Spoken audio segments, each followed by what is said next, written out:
ইসলাম মানে অন্যরকম হৃদয় কাড়া আলো, ইসলাম মানে চেষ্টা করা হতে আরো ভালো, ইসলাম মানে মায় ভরা মধুর কোন ফুল, ইসলাম মানে জানা মাত্র ছেড়ে দেয়া ভুল।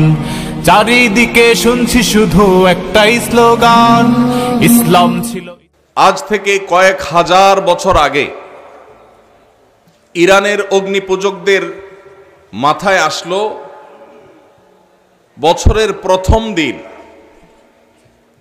সেটাকে তারা ফার্সিতে নওরোজ বলতো, মানে নতুন দিন।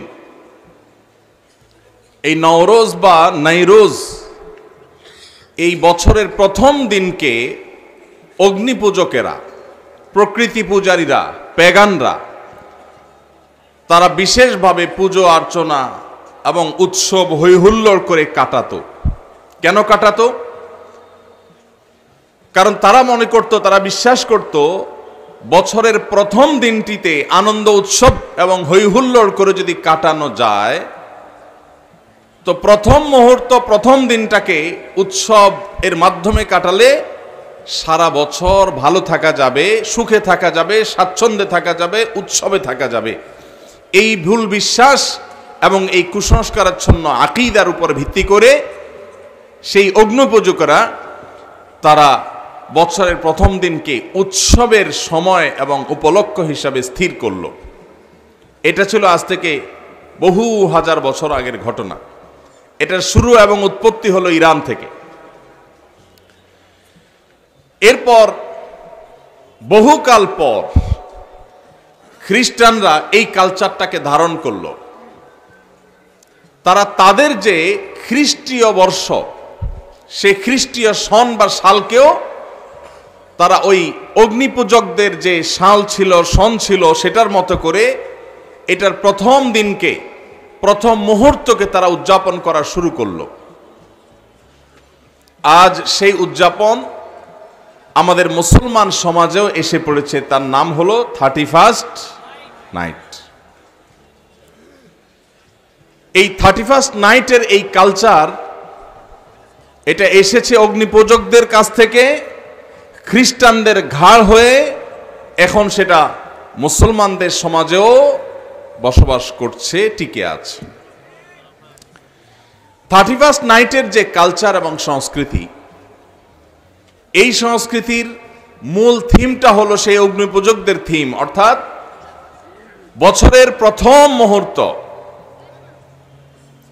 এই সময়টাকে যখনই রাত 12টা 1 মিনিট হবে, 31শে ডিসেম্বর, 31st নাইট, 31 ডিসেম্বর রাত 12টা পার হয়ে যখন 12টা 1 হয়ে যাবে, তখনই সব পটকা ফুটিয়ে, আতশবাজি করে, ফানুস উড়িয়ে, হই হুল্লোড় করে, গান বাজনা করে, উৎসব করে, ফুর্তি করে এই মুহূর্তকে কাটিয়ে তারা সারা বছর ভালো থাকতে চায়, উৎসবে থাকতে চায়, খুশিতে থাকতে চায়। এই চিন্তাধারা, এই ধ্যান ধারণা এসেছে অগ্নিপূজকদের কাছ থেকে। আমরা মুসলমানের সন্তান, মুহাম্মদুর রাসূলুল্লাহ সাল্লাল্লাহু আলাইহি ওয়াসাল্লামের উম্মত, তার অনুসারী। আল্লাহর লাখো কোটি শুকর, আল্লাহ তাআলা এরকম কুসংস্কারাচ্ছন্ন, অযৌক্তিক, হাস্যকর, বাস্তবতা বিবর্জিত বিশ্বাস এবং কুসংস্কার থেকে আল্লাহ তাআলা আমাদের মুসলমানদেরকে হেফাজতে রেখেছেন, আলহামদুলিল্লাহ। আল্লাহ রাব্বুল আলামিন রাত এবং দিনের পরিবর্তন, বছরের মাসের পালাবদল করেন, মানুষ যাতে শিক্ষা গ্রহণ করে যে মানুষের পৃথিবীতে বেঁচে থাকার জন্য রাতের প্রয়োজন যেমন আছে, দিনের প্রয়োজন আছে, ঋতুর পরিবর্তনের প্রয়োজন আছে। এই সবগুলো মানুষের প্রয়োজনে আল্লাহ তাআলা দিয়েছেন। মানুষ সেখান থেকে শিক্ষা গ্রহণ করবে, দার্স হাসিল করবে, সেখান থেকে মানুষ আল্লাহ রাব্বুল আলামিনের কৃতজ্ঞতা আদায় করবে। এই জন্য আল্লাহ তাআলা এগুলো দিয়েছে। আল্লাহ তাআলা বছরের পালাবদল এই জন্য দেননি যে মানুষ সেটাকে ফুর্তি করবে, উৎসব করবে, উৎসব এবং ফুর্তি করে কাটাবে। ভাইরা আমার, সবচেয়ে দুর্ভাগ্যের ব্যাপার, সবচেয়ে হাস্যকর ব্যাপার হলো আজকের পৃথিবীতে যারা নিজেদেরকে বিজ্ঞান মনস্ক দাবি করে, যে মানুষগুলো নিজেদেরকে বিজ্ঞান এর অনুসারী মনে করে, সেই মানুষগুলো সেই হাজার হাজার বছর আগের অগ্নিপূজকদের সেই হাস্যকর এবং মিথ্যা বাস্তবতা বিবর্জিত বিশ্বাসকে তারা ধারণ করে আছে। বছরের প্রথম মুহূর্তকে আনন্দ উৎসব করে, হই হুল্লোড় করে, ফুর্তি করে, আতশবাজি করে, ফানুস উড়িয়ে কাটালে যদি মানুষ ভালো থাকে, সারা বছরটা যদি ভালো যায়, তাহলে প্রতিদিন সকালে নতুন দিনের ভোরে, নতুন মাসের শুরুতে, নতুন সপ্তাহের শুরুতে, যে কোনো নতুন কিছুর শুরুতে মানুষ এভাবে ভালো উৎসব করে, ফুর্তি করে, আনন্দ করে, হই হুল্লোড় করে কাটিয়ে তারা সারা মাস সারা সপ্তাহ ভালো থাকতে পারত। বছরের প্রথম মুহূর্ত আনন্দ উৎসব করলে সারা বছর ভালো থাকা যায়। এটা কি সত্য না মিথ্যা? এর কোনো বৈজ্ঞানিক ভিত্তি আছে? এর কোনো শরঈ ভিত্তি আছে? নাই। আল্লাহ রাব্বুল আলামিন আমাদেরকে সেই দ্বীনের অনুসারী করেছেন যে দ্বীনে প্রতিদিনের সকালকে আমরা আল্লাহর জিকিরের মাধ্যমে উদযাপন করি। আলহামদুলিল্লাহ। আল্লাহ তাআলা আমাদেরকে সেই দ্বীনের অনুসারী করেছেন যে দ্বীনের প্রত্যেক শুরুকে আমরা আল্লাহর নাম দিয়ে উদযাপন করি, শুরু করি, সূচনা করি। আল্লাহ রাব্বুল আলামিন এই সমস্ত কুসংস্কার থেকে আমাদেরকে, আমাদের সমাজকে হেফাজত থাকার তৌফিক দান করুন। ভাইরা আমার, যার আগমন আনন্দের কারণ হয়, যার আগমন আনন্দের কারণ হয়, তার বিদায় বেদনার কারণ হয়। ঠিক না বেঠিক? এই উসুল, এই মূলনীতির সাথে আপনারা কি একমত না দ্বিমত? কেউ আসলে, যাকে দেখলে আপনার খুশি হয়, ভালো লাগে, তিনি যদি হারিয়ে যান, তাকে যদি আপনি মিস করেন, হারিয়ে ফেলেন, তাহলে আপনার কি খুশি লাগে না খারাপ লাগে? খারাপ লাগে। যিনি আসলে আপনি আনন্দিত হন, তিনি চলে গেলে আপনার আবার বেদনাও হয়। এই উসুল ঠিক আছে না বেঠিক? ঠিক। নতুন বছর এটা আসলে যদি আমাদের খুশি হতে হয়, উৎসব করতে হয়, হই হুল্লোড় করতে হয়, আতশবাজি করতে হয়, ফানুস উড়াতে হয়, পটকা ফুটাতে হয়, গান বাজনা করতে হয়, তাহলে বছরের, নতুন বছরের আগমন যদি আনন্দের কারণ হয়, যেই 12টা 1 মিনিটে নতুন বছরকে তুমি বরণ করেছো হে যুবক, তার 1 মিনিট আগেই তো একটি বছর পরিসমাপ্ত হয়েছে, বিদায় নিয়েছে। বছরের আগমন যদি তোমার আনন্দের কারণ হয়, তাহলে বছরের বিদায় কেন তোমার বেদনার কারণ হয়নি? বছরের আগমনে তুমি যে হাসছো, আনন্দ করছো, কই তোমাকে তো বছরের বিদায়ে কাঁদতে দেখিনি। তোমার এই ইলজিক্যাল, তোমার এই অযৌক্তিক, তোমাদের এই হাস্যকর বাস্তবতা বিবর্জিত এই চেতনা, এই বিশ্বাস, এই কালচার, এই সংস্কৃতি, এটা এ মাটির নয়, এ মাটির মানুষের নয়। এখানকার মানুষের কালচার এবং সংস্কৃতির সাথে এই 31st নাইটের কোন চুল পরিমাণ সম্পর্ক নাই। কিন্তু দুর্ভাগ্যের বিষয়, গত কয়েক বছর, বেশ কয়েক বছর ধরে আমাদের দেশে এই 31st নাইটের এই কালচারকে আমদানি করা হয়েছে, স্টাবলিশড করা হয়েছে, প্রতিষ্ঠিত করা হয়েছে, এটাকে নার্সিং করা হয়েছে, এটাকে পরিপালন করা হয়েছে, এটাকে নানাভাবে প্রচার করা হয়েছে, প্রচারণা করা হয়েছে, সমাজের রন্ধ্রে রন্ধ্রে এটাকে ছড়িয়ে দেওয়া হয়েছে। ঢাকা শহরে, চট্টগ্রাম শহরে, ময়মনসিংহ শহরে, খুলনা শহরে, বড় বড় শহরগুলোতে, এমনকি গ্রামেও 31st নাইটে 31শে ডিসেম্বর রাত 12টা 1 মিনিটে যে দৃশ্য দেখা যায়, সেটা কোনো মুসলমান সমাজে কখনো শোভনীয় হতে পারে না। ভাইরা আমার, আমরা পলিটিক্যাল ফ্যাসিজমের কথা বলি, রাজনৈতিক ফ্যাসিস্টদের কথা বলি, আমরা কালচারাল ফ্যাসিস্টদের কথা বলি না। এদেশে এক শ্রেণীর পত্রপত্রিকা, এক শ্রেণীর মিডিয়া, এক শ্রেণীর তথাকথিত বুদ্ধিজীবী, তারা আমাদের দেশের মানুষের উপর ভিনদেশী কালচারকে আমদানি করে, সেটাকে প্রতিষ্ঠিত করে এত বেশি কোণঠাসা করে রেখেছে এদেশের ওলামায়ে কেরামকে, দিনদার মানুষদেরকে, যে সংখ্যায় এদেশে মুসলমানরা বেশি হলেও সংস্কৃতিতে মুসলমানরা এদেশে আজও সংখ্যালঘু হয়ে আছে। আমরা সংখ্যাতে অনেক বেশি হলেও আমাদের কালচারে, আমাদের সংস্কৃতিতে আমরা সংখ্যালঘুর মতো। আমাদের উপরে চাপিয়ে দেওয়া হচ্ছে ভিনদেশী সংস্কৃতি। এই 31st নাইটের এই কালচারকে নানাভাবে দেখবেন পত্রপত্রিকাতে, এক শ্রেণী মিডিয়াতে এটাকে আমাদের সমাজে প্রতিষ্ঠিত করা হয়েছে এবং এখনো হচ্ছে। সময় এসেছে এই অনাচারের বিরুদ্ধে আমাদের তীব্র প্রতিবাদ গড়ে তোলার। বেশি দিন আগের কথা নয়, মাত্র 2 বছর আগে ঢাকার দুটি মর্মান্তিক ঘটনা আমাদের চোখের পানি এনে দিয়েছিল। তার একটি হলো মায়ের কোলে থাকা দুধের শিশু 31st নাইটের বিকট আওয়াজে, পটকার বিকট আওয়াজে, আতশবাজির বিকট আওয়াজে সে দুধের শিশু মারা গিয়েছিল। বিষয়টা আদালত পর্যন্ত গড়িয়েছিল, কিন্তু বিচারহীনতার এই দেশে ওই ঘটনার দায় কাউকে নিতে দেখা যায়নি, কাউর কোনো দোষী সাব্যস্ত করতে দেখা যায়নি। ঠিক একই সাথে আরেকটি মর্মান্তিক ঘটনা ঘটেছিল, তা হলো একজন অসহায় নারী,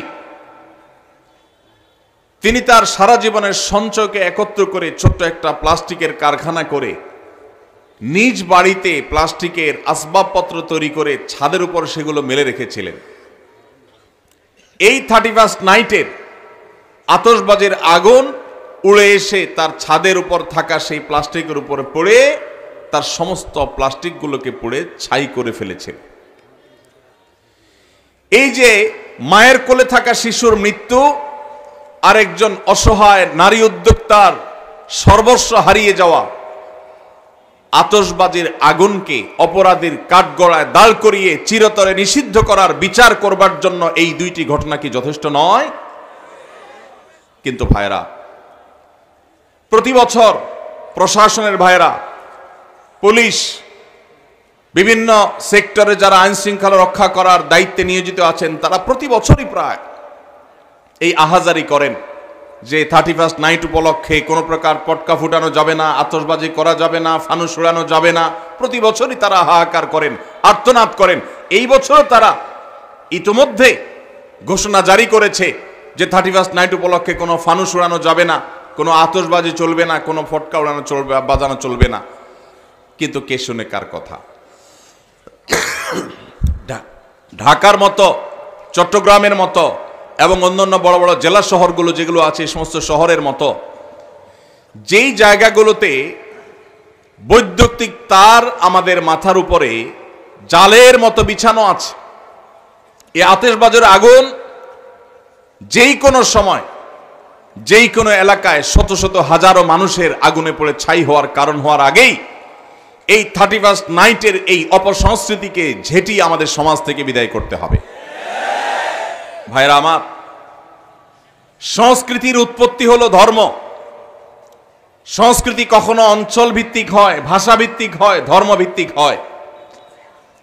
কিন্তু এই 31st নাইটের এই কালচার, এটা কোনো ধর্মের মানুষের ধর্মীয় কালচার নয়, এটা এই মাটি এবং এই দেশেরও কালচার নয়।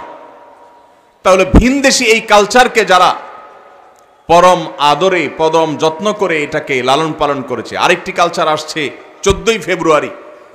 এই সমস্ত কালচারগুলোকে সমাজে প্রতিষ্ঠিত করা হয়েছে অত্যন্ত সূক্ষ্মভাবে, আমরা অনেকে টেরও পাই নাই।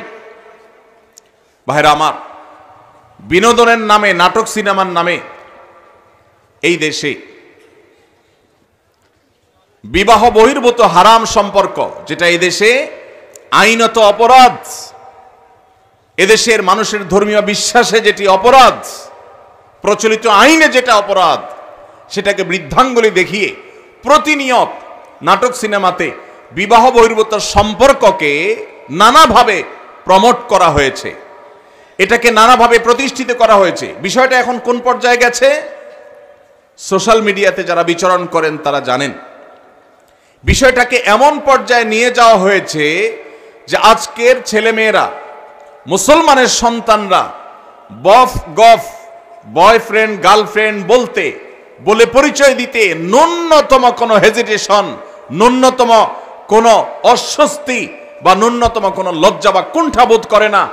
স্বামী স্ত্রী পরিচয় দেওয়াটা মানুষের জন্য যেমন স্বাভাবিক ব্যাপার, তার চাইতেও বেশি স্বাভাবিক হয়ে গেছে এখন এই তথাকথিত বফ গফ এই পরিচয় দেওয়াটা। এই জিনিসটা এমনি এমনি হয়ে যায় না। এই সমাজের শত্রুরা যারা কিছু হলে বিদেশে পাড়ি জমাবে, সরকারের ঊর্ধ্বতন কর্তৃপক্ষের সাথে বসা এক বৈঠকে বলেছিলাম, দেখেন ভাই, কিছু হলে অনেকে চলে যাবে ভারতে, অনেকে চলে যাবে আমেরিকায়। আমরা হুজুররা এদেশের মাটি ছেড়ে কোথাও যাব না ইনশাআল্লাহ। আপনারা কেউ ভারতে যাবেন, কেউ আমেরিকায় যাবেন, কেউ ইংল্যান্ডে যাবেন, কেউ ইউরোপে যাবেন, আপনাদেরকে ওয়েলকাম গোটা পৃথিবী করবে। আমাদেরকে কেউই ওয়েলকাম করবে না, কেউ তো করবে না, এমনকি সৌদি বা মিডল ইস্টও আমাদেরকে ওয়েলকাম করবে না। আর ওয়েলকাম করুক বা না করুক, এই মাটি ছেড়ে এদেশের মুসলমানরা পৃথিবীর কোথাও যাবে না। এই মাটিকে নষ্ট করতে আপনাদেরকে দেওয়া হবে না। আপনারা এই মাটি নষ্ট করবেন, করে এরপরে বিদেশে পাড়ি জমাবেন, এদেশকে লুট করে নিয়ে চলে যাবেন, এরপরে বিদেশে গিয়ে স্বামী সন্তান নিয়ে বেঁচে থাকবেন।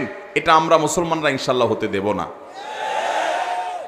আমাদের এই সমাজকে নষ্ট করে সেখানে যুবকদেরকে চরিত্রহীন করে তাদের কাছে জেনা বেবিচারকে ডালভাত করে দেওয়ার জন্য এদেশের যে সমস্ত নাটক সিনেমাগুলোর দায় আছে, বিবাহ বহির্ভূত সম্পর্কের কারণে যত বাবা মার অবাধ্যতার ঘটনা ঘটেছে, যত অসামাজিক কার্যকলাপ হয়েছে, যত ভ্রূণ হত্যা হয়েছে, যত গর্ভপাত, অবৈধ গর্ভপাতের ঘটনা ঘটেছে, যত আত্মহত্যার ঘটনা ঘটেছে, যত শিক্ষার্থীর শিক্ষা জীবন ধ্বংস হয়েছে, ক্যারিয়ার ধ্বংস হয়েছে, তার সবগুলোর জন্য এই দেশে এই বিবাহ বহির্ভূত সম্পর্ককে নাটক সিনেমার নামে, নোবেল উপন্যাসের নামে যারা প্রতিষ্ঠিত করেছে, তারা এই সমস্ত অপরাধগুলোর জন্য দায়ী এবং তাদের বিচার হওয়া উচিত।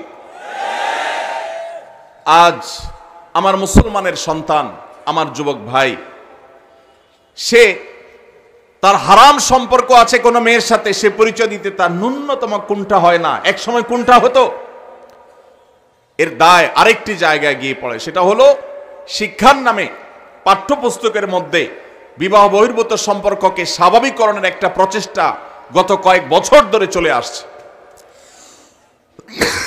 এটা নিয়ে আমরা কাজ করেছি।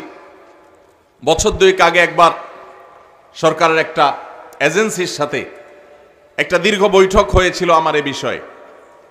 সেখানে নোট নিয়ে গিয়েছিলাম, বলেছিলাম, ভাই বলেন, মুসলমান তো বটে, এদেশের হিন্দু, এদেশের খ্রিস্টান, এদেশের বৌদ্ধ, এদেশের যে কোনো ধর্মের মানুষের অনুসারীরা তারা কি বিবাহ বহির্ভূত সম্পর্ককে অ্যাপ্রিসিয়েট করে কি করে না, এটার উত্তর আমাকে দেন। এদেশের সকল ধর্মের মানুষ বৈবাহিক উপায়ে তারা সংসার করতে, পারিবারিক ব্যবস্থাপনা গড়ে তুলতে তারা অভ্যস্ত। এই কালচারটাই হলো এই মাটির কালচার। এই মাটিতে বিদেশিদের বস্তা পচা সস্তা কালচার আমদানি করে আমার তরুণদের চরিত্রকে নষ্ট করবার অধিকার আপনাদেরকে কে দিয়েছে? দুর্ভাগ্যজনক হলেও সত্য, আজ পাঠ্যপুস্তকগুলোতে শিক্ষার নামে আমরা দেখেছি গত বহু বছর ধরে আমাদের তরুণ তরুণীদেরকে, আমাদের কিশোর কিশোরীদেরকে অবৈধ সম্পর্ক করবার জন্য তাদেরকে নানাভাবে প্ররোচনা দেওয়া হয়েছে, তাদেরকে নানাভাবে উৎসাহিত করা হয়েছে। নবম শ্রেণী জানা যেন সপ্তম শ্রেণী বইয়ে এই গল্প পর্যন্ত ছিল যে কোনো ছেলে স্কুলের কোনো মেয়ের সাথে হারাম সম্পর্ক করলে বাবা মা যদি সেখানে বাধা দেয়, তাহলে সেক্ষেত্রে বাবা মার সে বাধা দেওয়া অন্যায়, এটা তাদের নৈতিক, এটা তাদের অধিকার, এটা তাদের চাওয়া। পশ্চিমাদের অনেক ভালো দিক আছে, তারা জ্ঞানে বিজ্ঞানে অবকাঠামোতে অনেক কিছুতে তারা আমাদের চাইতে এগিয়ে আছে, কিন্তু পরিবার ব্যবস্থাপনায় তারা আমাদের থেকে কতটা পিছিয়ে আছে? জ্ঞানে বিজ্ঞানে অবকাঠামোতে, শিল্পে, উন্নতিতে তারা যদি আমাদের চাইতে 500 বছর এগিয়ে থাকে, পারিবারিক ব্যবস্থাপনায় আমরা তাদের চাইতে 1000 বছর এগিয়ে আছি আলহামদুলিল্লাহ। অতএব তাদের কাছ থেকে বস্তা পচা সস্তা কালচার আমদানি করে আমাদের দেশের এই কালচারকে ধ্বংস হতে দেওয়া যাবে না। এই জন্য 31st নাইটের এই কালচার, বিবাহ বহির্ভূত তথাকথিত প্রেম ভালোবাসা বা অবৈধ সম্পর্কের এই কালচার এগুলোর বিরুদ্ধে যদি আমরা এখনই রুখে না দাঁড়াই, তাহলে ওই যে বয়ফ্রেন্ড গার্লফ্রেন্ড কালচারটা যেরকম স্বাভাবিক হয়ে যাচ্ছে, এটা যেরকম কোনো দোষের থাকছে না, এ ব্যাপারে যেরকম তরুণ তরুণীদের লাজ লজ্জা কুণ্ঠা সবকিছু উঠে যাচ্ছে, অস্বস্তি দূর হয়ে যাচ্ছে, স্বাভাবিক হয়ে যাচ্ছে, রাস্তাঘাটে জেনা ব্যভিচার হলে সেটাও এক সময় স্বাভাবিক হয়ে যাবে, যদি এখন থেকে আমরা আমাদের উপর আরোপিত এই কালচারাল অ্যাটাক, সাংস্কৃতিক যুদ্ধের মোকাবেলা আমরা না করতে পারি। ভাইরা আমার, সেজন্য আপনারা যারা ওয়াজ মাহফিলে এসেছেন, আপনারা বেশিরভাগ মানুষ 31st নাইটের ফানুস উড়াবেন না আমি জানি, আপনারা বেশিরভাগ মানুষ 31st নাইট উদযাপন করবেন না আমি জানি। তারপরও আপনাদেরকে কথাগুলো বলার উদ্দেশ্য হলো সমাজের প্রত্যেকটা জায়গায় জায়গায়, মসজিদে মসজিদে এই অপসংস্কৃতি প্রতিরোধ কমিটি গড়ে তুলতে হবে এবং উদ্যোগ নিতে হবে যে আমাদের তরুণদের কেউ যদি এই উচ্ছৃঙ্খল কাজ করতে যায়, কেউ যদি রাত 12টা 1 মিনিটে বিকট আওয়াজে আবারও কোনো মায়ের কোলে থাকা শিশুকে হত্যা করতে উদ্যত হয়, আবারও যদি কোনো অসহায় নারী উদ্যোক্তার সব পুড়িয়ে ছাই করে দিতে উদ্যত হয়, তাহলে তার সে কালো হাত থামিয়ে দিতে হবে, তাকে আইন শৃঙ্খলার কাছে সুপর্দ করতে হবে।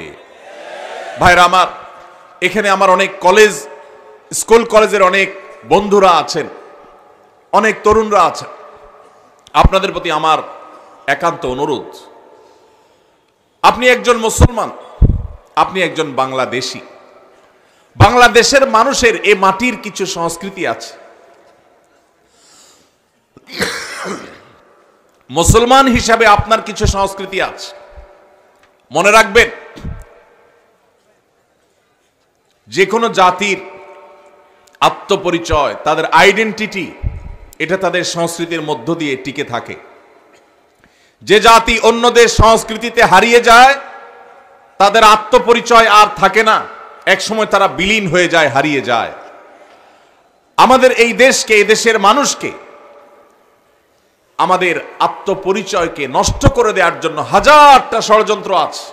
এই জন্য বিনোদনের নামে, আনন্দ ফুর্তির নামে, শিক্ষার নামে এই সমস্ত অপসংস্কৃতি প্রবেশ করে।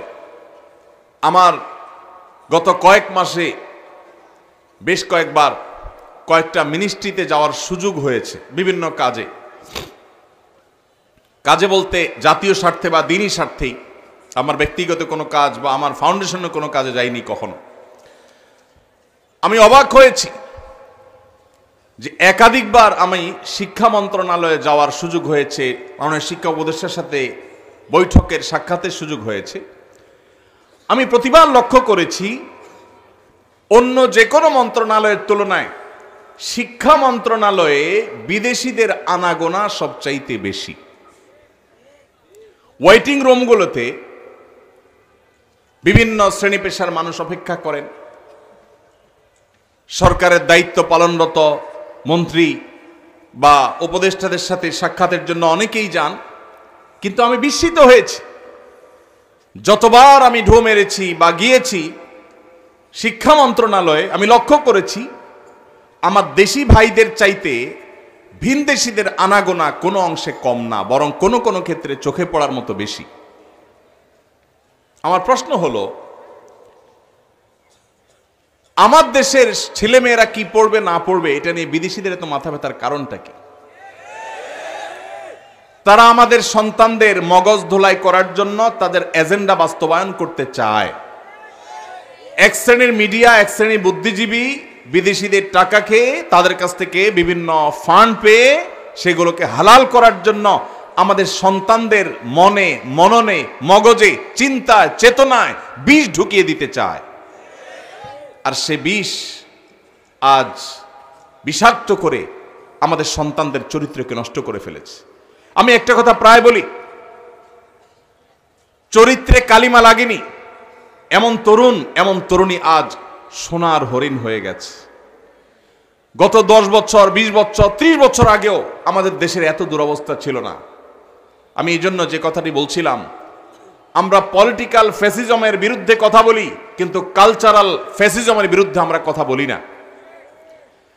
আমাদের উপরে যে সাংস্কৃতিক যুদ্ধ চাপিয়ে দেওয়া হয়েছে, আমরা মুসলমানের সন্তান মুখে দাবি করছি,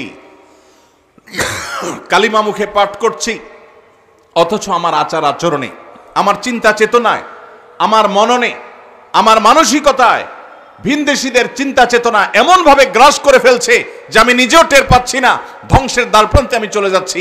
সেজন্য আমার কলেজ ইউনিভার্সিটির যে সমস্ত বন্ধুরা আজকের এই মাহফিলে আছেন, যারা আমাকে শুনছেন, আপনাদের কাছে আমি বিনীতভাবে অনুরোধ করছি, আমাকে জবাব দিতে হবে না, নিজের বিবেককে প্রশ্ন করুন। আপনি যখন 31st নাইটে আকাশে টাকা উড়াচ্ছেন বরং পোড়াচ্ছেন, ঠিক তখন যেই বিল্ডিং এর ছাদ থেকে আপনি ফানুস উড়াচ্ছেন, টাকা পোড়াচ্ছেন, ওই মুহূর্তে আপনি নিচে তাকালে দেখবেন হয়তোবা রাস্তার ধারে শুয়ে আছে কোনো বনি আদম। রাস্তার ধারে শুয়ে থাকা কোনো মায়ের কোলে থাকা শিশু হয়তো মাকে বলছে, মা আকাশে কিসের আলো, কিসের আগুন। কনকনে শীতে কাঁপছে দেশের প্রত্যন্ত অঞ্চলে এখনো অনেক অভাবী, অনেক অসহায় মানুষ। এইরকম একটা পরিস্থিতিতে জাস্ট আপনি ফুর্তি করার জন্য অগ্নিপূজকদের কালচারকে আমদানি করে আপনি আকাশে টাকা পোড়াচ্ছেন। নিজের বিবেককে জিজ্ঞাসা করুন, আপনার এই কাজের সপক্ষে আপনার বিবেক আপনাকে সায় দেয় কিনা। ভাইরা আমার, একজন ইমানদার তার জীবনের একটি বছর যখন পার হয়ে যায়, নতুন একটি বছর যখন আসে, এটা তার জন্য আনন্দের কারণ হয় না। সব নতুনের আগমন মানুষের আনন্দের কারণ হয় না, বরং মানুষের বিবেকে করাঘাত করে কোনো নতুনের আগমন। একজন ফাঁসির দণ্ডপ্রাপ্ত আসামির কাছে নতুন দিন, নতুন রাত, নতুন সপ্তাহ, নতুন মাস, নতুন বছর এটা আনন্দের কারণ হয় না। কারণ যত সময় সামনের দিকে অগ্রসর হয়, লোকটা তত ফাঁসির কাষ্ঠের দিকে এগিয়ে যায়। আমরা যখন আল্লাহ রাব্বুল আলামিন আমাদেরকে যখন প্রাণ দিয়ে সৃষ্টি করেছেন, কুল্লু নাফসিন যায়কাতুল মাউত, একদিন আমাদের মৃত্যু স্বাদ আস্বাদন করতেই হবে। একটি বছর চলে আসা মানে হলো আমার বাজেট থেকে, আমার হায়াত থেকে একটি বছর খসে পড়া, কবর দিকে এগিয়ে যাওয়া। একজন মুসলমান, একজন বিবেকবান মানুষ এই জন্য নতুন বছরের দোরগোড়ায় দাঁড়িয়ে ফুর্তি করতে পারে না। এটা বাস্তবতা বিবর্জিত, হাস্যকর, অযৌক্তিক একটি কালচার যেটি অগ্নিপূজকেরা করত। আজ বিজ্ঞান মনস্ক হওয়ার দাবি করে যারা এই কাজগুলো করছে, তারা নিজেরা ধ্বংস হচ্ছে, আমাদের সমাজকেও ধ্বংসের দ্বার প্রান্তে নিয়ে যাচ্ছে। বিধায় এই 31st নাইটের এই কালচার, এই অপসংস্কৃতি, এটিকে আমাদের দেশ থেকে ঝেঁটিয়ে বিদায় করতে হবে ইনশাআল্লাহ। ভাইরা আমার, প্রতি বছর আমাদের দেশে শহরের যে সমস্ত 5 স্টার হোটেলগুলো আছে, বিভিন্ন ক্লাব, সমিতি এবং বারগুলো আছে, আপনি পত্রপত্রিকা খুললে, গুগল করলে, অনলাইন সার্চ করলে দেখতে পাবেন কোটি কোটি টাকা, মিলিয়ন মিলিয়ন ডলার এই সমস্ত হোটেলগুলোতে খরচ করা হয়, ফুর্তি করা হয় শুধুমাত্র 31st নাইট উদযাপন করতে গিয়ে। সংস্কৃতি যেখানে, তার উৎপত্তি যেখানে, ধর্ম, অঞ্চল বা ভাষা, এই 31st নাইটের সাথে এ অঞ্চলের, এদেশের মানুষের ভাষার বা ধর্মের কোনো সম্পর্ক যেহেতু নাই, অতএব এই কালচার কি আমাদের কালচার? এই সংস্কৃতি কি আমাদের কালচার, সংস্কৃতি? তাহলে যে সংস্কৃতি আমাদের সংস্কৃতি নয়, যে সংস্কৃতি মায়ের কোলের শিশুকে হত্যা করে, যে সংস্কৃতি পরিবেশকে দূষিত করে, যে সংস্কৃতি পরিবেশকে ধ্বংস করে, যে পরিবেশ মানুষকে সর্বস্ব করে, যে পরিবেশ অগ্নিকাণ্ডের ঘটনা ঘটাতে পারে, যে পরিবেশ উন্মাদনা সৃষ্টি করে, সেই পরিবেশ বা সেই সংস্কৃতি সেটা কখনো আমাদের দেশে থাকতে পারে না। আমরা সরকারের কাছে উদাত্ত আহ্বান রাখতে চাই, 31st নাইট উপলক্ষে শুধুমাত্র পটকা ফুটানো আর ফানুস উড়ানো বন্ধ করা নয়, বরং 31st নাইটের এই সংস্কৃতিটাকে নিষিদ্ধ করা হবো। ভাইরা আমার, আমরা আমাদের তরুণদেরকে মহল্লা মহল্লায় তাদেরকে কাউন্সিলিং করব, বুঝাবো। 31শে ডিসেম্বর দিনের বেলায় মহল্লা মহল্লায় আপনাদের প্রতি আমার আহ্বান, যে যুবকদেরকে বোঝানো শুরু করেন যে যুবক, কোনো অবস্থাতে এই টাকার অপচয় করা তোমার ইসলামের সাথে যায় না, ইমানের সাথে যায় না। এই ভিনদেশী সংস্কৃতিকে তুমি কখনো আলিঙ্গন করতে পারো না। আমরা যদি সবাই সচেতন হই, সবাই যদি সচেতনতার এই কাজে লেগে যাই, সবাই যদি সবাইকে সতর্ক করি, সবাই যদি দাওয়াতের কাজ করি, ইনশাআল্লাহ আমাদের তরুণরা এই বিপদগামিতা থেকে ফিরে আসবে, এবং যে সমস্ত মিডিয়া, যে সমস্ত তথাকথিত বুদ্ধিজীবীরা আমাদের দেশে এই সমস্ত অপসংস্কৃতি চাপিয়ে দিতে চায়, তাদের বিরুদ্ধে আমাদের কথা বলতে হবে, মুখ খুলতে হবে। আল্লাহ তাআলা আমাদের সবাইকে সেই তৌফিক দান করুন। সবাই এই জন্য দাওয়াতি কাজ করতে প্রস্তুত আছেন তো ইনশাআল্লাহ? আল্লাহ তাআলা আমাদের সবাইকে এই অপসংস্কৃতিকে দূর করার জন্য কার্যকর ভূমিকা পালন করার তৌফিক দান করুন। ভাইরা আমার, রাত অনেক হয়েছে এবং সকাল থেকে আপনারা অনেক দীর্ঘ আলোচনা শুনেছেন। আমার মনে হয় যে কথা দীর্ঘায়িত না করাই উচিত। আল্লাহ রাব্বুল আলামিন সকাল থেকে এই পর্যন্ত ওলামায়ে কেরামের মুখ থেকে, জবান থেকে, পবিত্র জবান থেকে যে সমস্ত কথা আমরা শুনেছি, আল্লাহ তাআলা আমাদের সবাইকে আমল করার তৌফিক দান করুন। জাযাকুমুল্লাহু খায়রা।